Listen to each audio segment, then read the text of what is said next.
It said, go big or go home. Well, who's to say you can't go big and go home? Admit it, you've caught yourself wondering what it might be like to live like royalty. Maximalism. That's the new word for it. You see, castles aren't just for viscounts anymore. It's like a town in itself. You could host hundreds, if not thousands of people here. But fair warning, a grand abode may induce grandiose decisions. It just happened so quickly, from a Sunday to a Wednesday. I changed my whole life. Tonight, Chronicle is living large, storming the main streets and back roads of New England on a crusade for castles and palatial estates. This is Chronicle on WCVB Channel 5.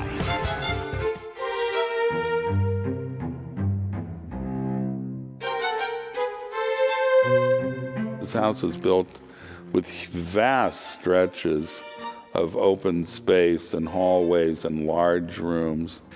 The Searles Castle in Great Barrington has been called the largest private home in Massachusetts. This is a pretty big house. It's reputed to be 68,000. I've never measured it. A former boarding school, the castle was scooped up by artist Hunt Slonim in the summer of 2021 for $3.25 million. A steal by castle standards. I couldn't believe it when I first saw it. It's so perfect and intact. Then, of course, there was the challenge of filling the castle's vast interiors. Hunt Slonim had that covered. I'm very good at that. I have an armory that's 150,000 square feet that's filled with stuff. A painter based in New York, Slonim is famous for his whimsical yet technically sophisticated paintings of bunnies, butterflies, and birds. His paintings have found homes in contemporary museum galleries around the world. But here at the castle, they are playfully mixed in with the 19th century decor.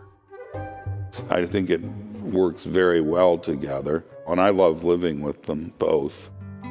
The castle was built in 1885 by Mary Sherwood Hopkins, heiress to a railroad fortune.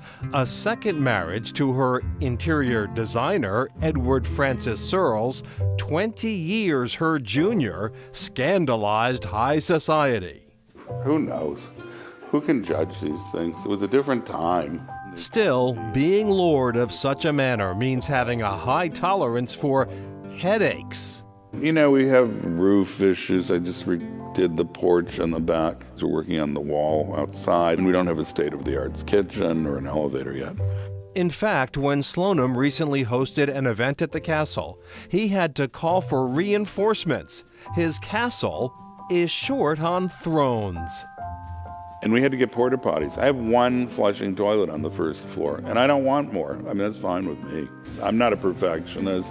Nothing has to be comfortable or completely functional, but it has to look good. Things weren't looking too good at the Wheeler Mansion in Orange. It was sad. Everybody remarked on it because you're so central to everything. It was heartbreaking, really.